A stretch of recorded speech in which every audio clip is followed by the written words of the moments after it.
I'm so happy to be here, and I want to start by thanking Suzanne Delaney, thanking her for being a nurse, thanking her for working to achieve health care for every person in our country, thanking her family, especially her mom and her daughter who are here.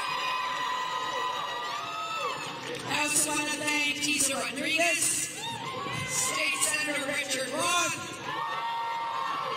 Jason George, my dear friend of a long time, Mary Steenburgen, Mayor Pro Tem Greg Pettis from Cathedral City, and Dr. Kim Wilcox, the Chancellor, and everybody associated with UC Riverside. And I'm hoping that the audio works outside. I'm told there are about 1,500 people who couldn't get in.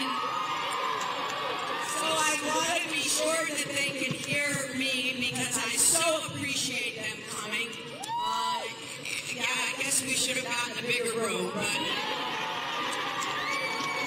it is wonderful to have all of you here, both inside and outside, because it shows how concerned you are about this election. And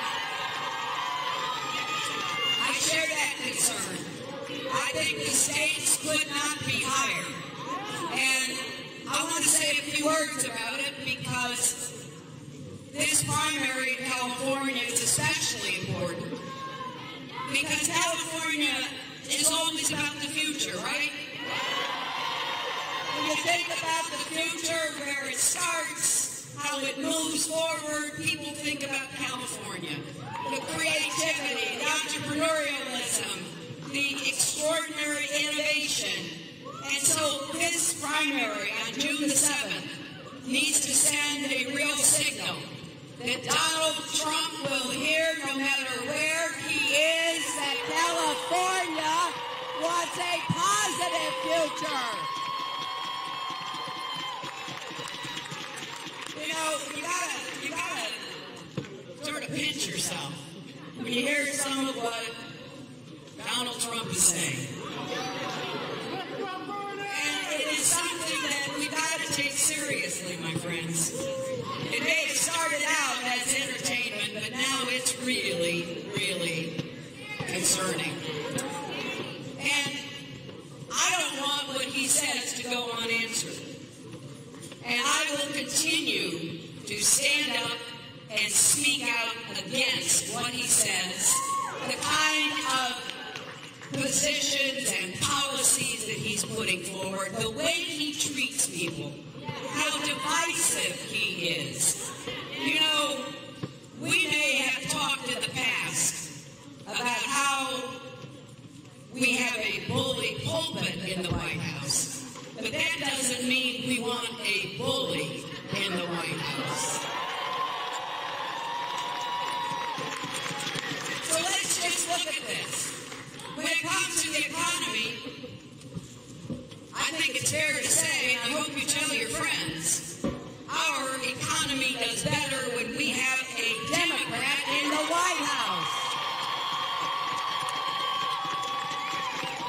And indeed, we have evidence of that going back the last 25 years.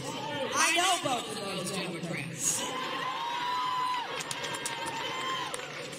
And when I think about the 90s, I think about 23 million new jobs and incomes that went up for everybody, not just people at the top. And that's important because that's what we need again, don't we? We need more good jobs with rising incomes. And in the 90s, median family income went up 17%. And median African American family income went up 33%. Everybody was doing better.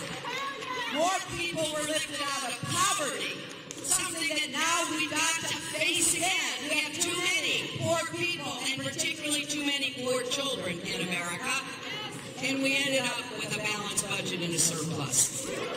So we were on the right track for broad-based, inclusive prosperity. And then along came the Republicans again with a failed economic policy, cutting taxes on the wealthy, and taking their eyes off the financial markets and the mortgage markets. And we know what happened, the worst financial crisis since the Great Depression. Now, this is not ancient history, because Donald Trump promises to go back to the failed policies. He has advocated slashing taxes on the wealthy. I want to raise taxes on the wealthy. He has said wages are too high in America, and that he doesn't even think we need a federal minimum wage. I want to raise the federal minimum wage and get people out of poverty. And so when we look at what happened in that Great Recession, 9 million people lost their jobs. And you were one of them. You were one of them. And 5 million homes were lost. Anybody lose their home? Well, I got to tell you, Trump said the other day, and we saw him doubling down on comments he made a couple of years ago, because he said that a mortgage crisis would have been good for his business. And I got to tell you, why on earth would they elect somebody president who actually rooted for the collapse of the mortgage market?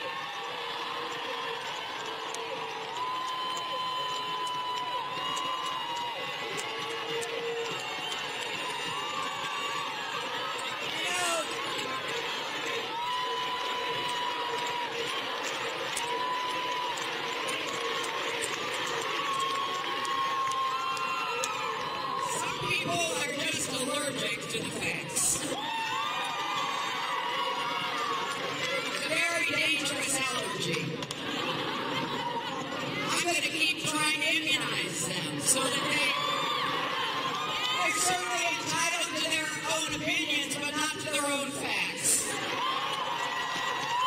And the fact is that Donald Trump thought he could make money off of people's misery. So, I got to tell you, Barack Obama inherited that mess, didn't he? I don't think he gets the credit he deserves for taking us out of the debt spiral.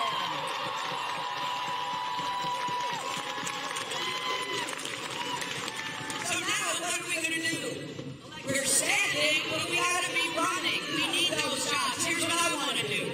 More jobs and infrastructure, our roads, our bridges, our tunnels, our ports, our airports. We can put millions of Americans to work.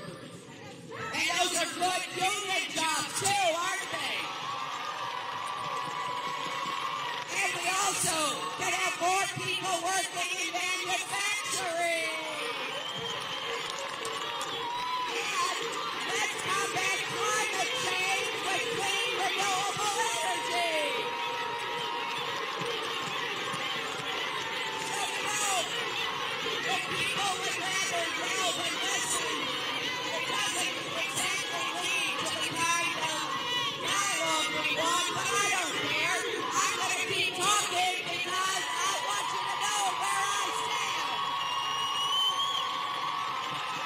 So we are going to go after new jobs, clean, renewable energy jobs. We're going to take on climate change, which Donald Trump says is a hoax, except when it comes to his golf courses, and then he wants to protect his golf courses from climate change.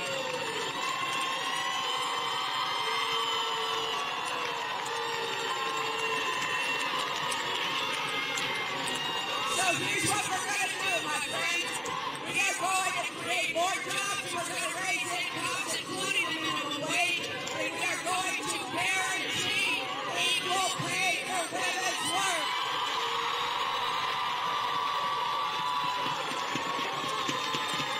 This is not a woman's issue. If you've got a mother, a wife, a sister, or a daughter who works, it's your issue, too.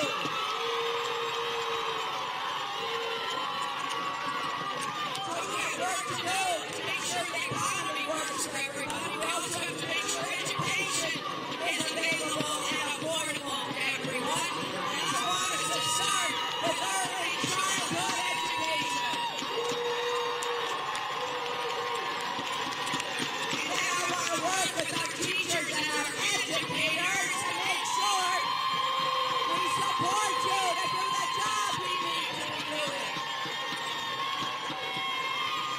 We're going to make college affordable so that you don't have to borrow any money to go to college.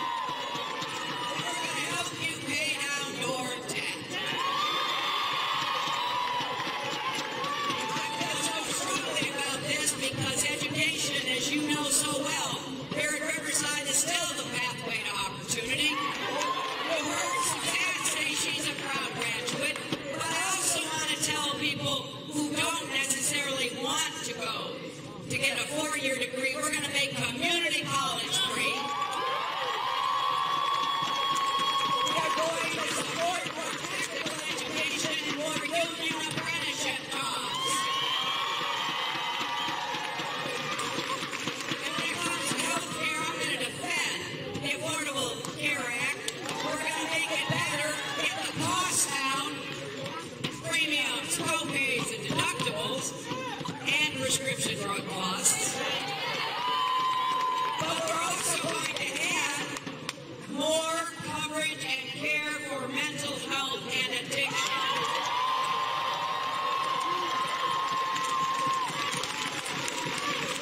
It is not right that we still have a stigma in some people's minds about getting mental health treatment. And we don't have enough mental health treatment, and we sure don't have enough treatment and recovery for addiction.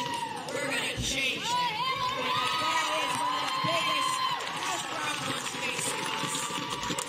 So we've got work to do, and I'm excited about this work, and I think it's important that people look and compare, because we're going to take on Donald Trump on the issues that matter.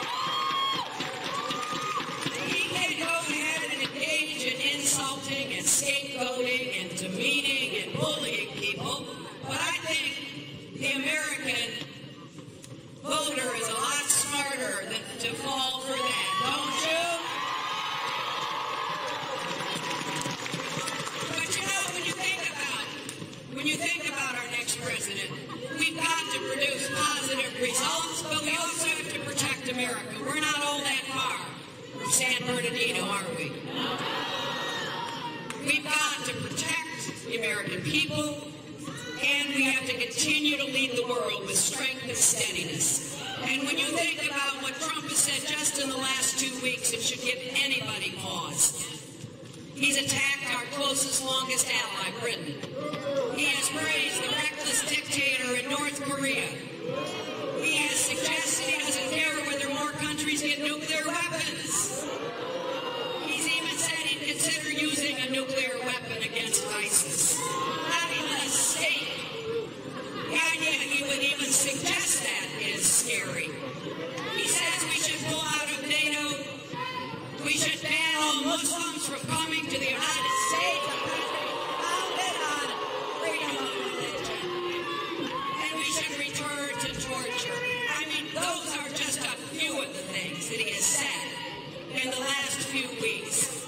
You know, when you run for president, and certainly when you are president, the entire world listens to what you say.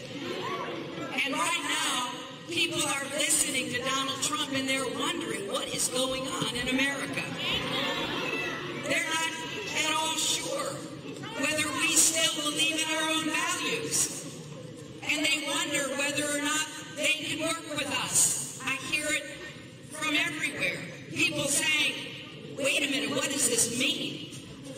What does a presidency like that mean for us? Well, let me just underscore this. Because when you vote in this primary and when you vote in November, you're voting not just for the president, you're voting for the next commander-in-chief.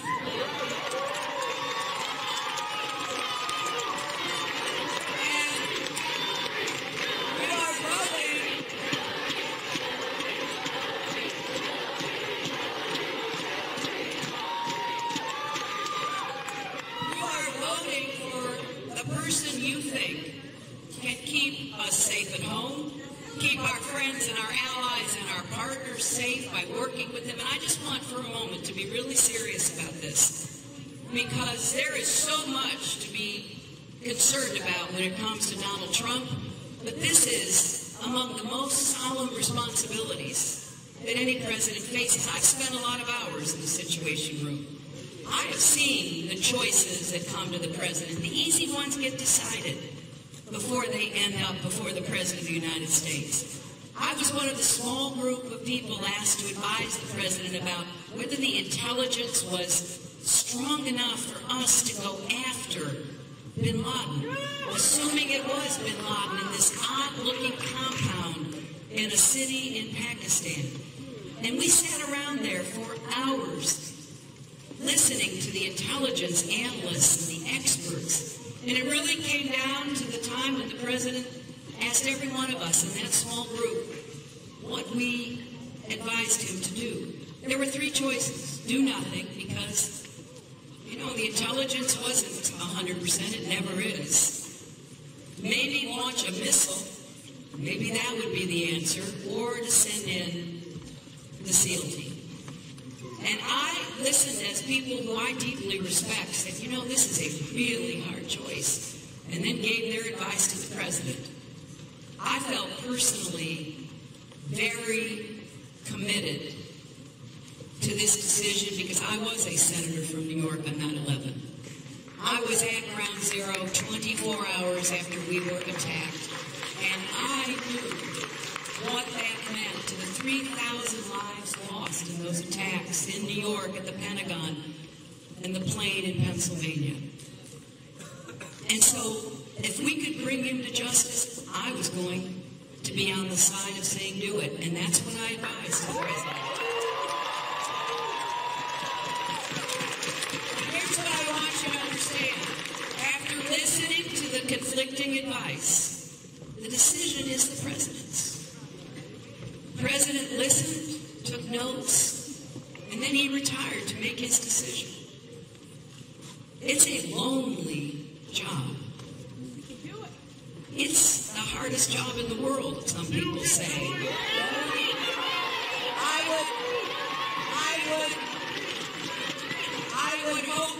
I would hope to have the opportunity to serve because I believe I understand the threats, the challenges, and the opportunities that we face.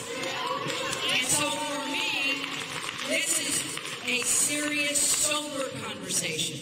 There's a lot of things to cheer about, and I'm glad you're cheering out there. But I also want you to be thoughtful about your decision.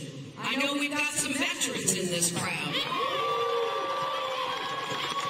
And I would be very careful in how I treated and ordered the deployment of the men and women in uniform. When I think about the threats that we face and the courage and commitment of our armed services, it should make you proud, but it also imposes a heavy responsibility.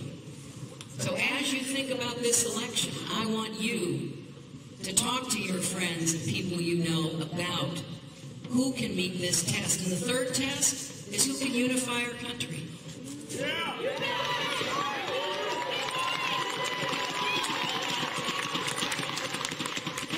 Arguing about politics, protesting about politics, that's part of our DNA, isn't it?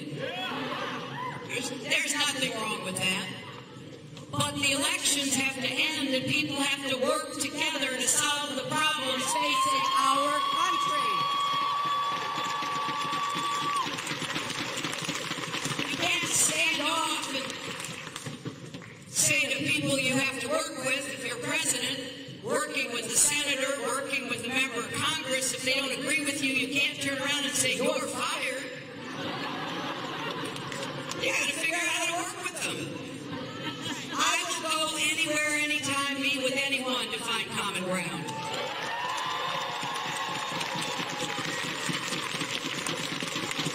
I don't believe I have all the answers. I don't think any human being does. And it really disturbs me that we've gotten to a point in Washington where if you disagree with somebody politically, you're on the opposite side of the partisan divide. You don't even want to meet with that person. You don't want to listen to that person. Well, some people wonder whether we can overcome that. I want you to know, and I want you to hold me accountable. I will work tirelessly to overcome that. When I was First Lady, I did it. You heard that before there was something called Obamacare, there was something called Hillary Care. And we were trying to get universal health care coverage. We weren't successful, but then we turned around and developed the Children's Health Insurance Program, which insures 8 million kids. When I got to the Senate, I worked with a lot of Republicans. I think I worked with every Republican I served with. Well, some of those Republicans hadn't been exactly really nice or kind to me in the prior years. I didn't care. You know, this is not about our feelings. This is about results. This is about getting things done to help people have a better life, better jobs, higher income, better education, better affordable health care. So I worked with Republicans to get health care for the National Guard when they weren't deployed. Members were being called up and they didn't have health care. It was outrageous. I worked to raise the death benefit from $12,000 to $100,000 because anybody who sacrifices their life for our country, their family deserves to be taken care of. The same when I was Secretary of State, we negotiated a treaty to lower nuclear weapons between Russia and ourselves. We had to get 13 Republicans because we needed 67 votes. I worked for months to round up those votes.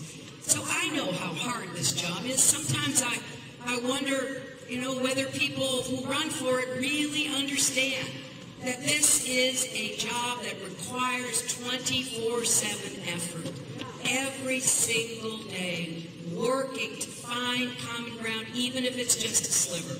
But I will also stand my ground. I will not let anybody turn the clock back on our rights. I will defend a woman's right to make her own health care decisions.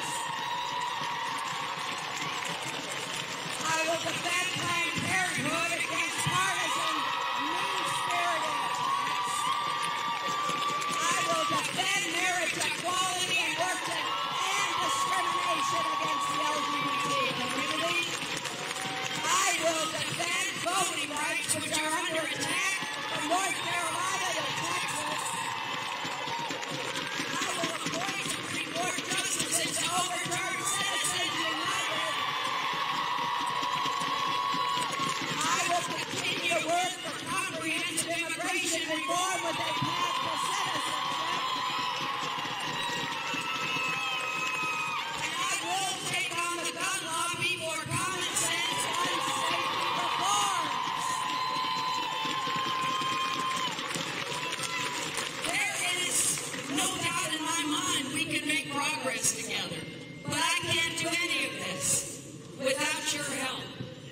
As I said in the beginning, California is always thought of as a place that is creating the future. And I want America to be shaping and creating the future for our young people. Because that is what you deserve. And there is no doubt in my mind we can do this. I have been working on these issues for a really long time.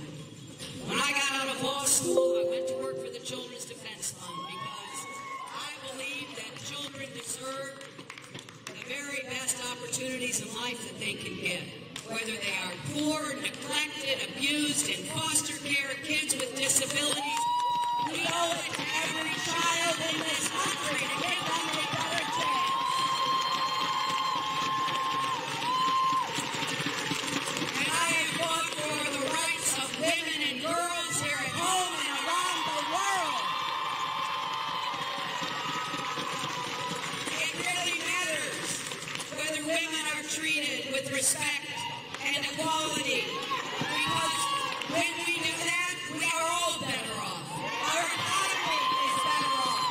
Our democracy is better off.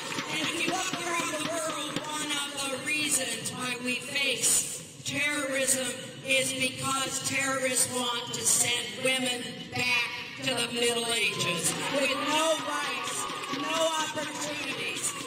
And that's bad for us because that feeds kind of extremism that leads to terrorism. So all of this is part of a whole. And I need your help. I need your help in this upcoming primary because we want to finish strong. And we want to send that message that we're going to fight every day. I will fight for you. I will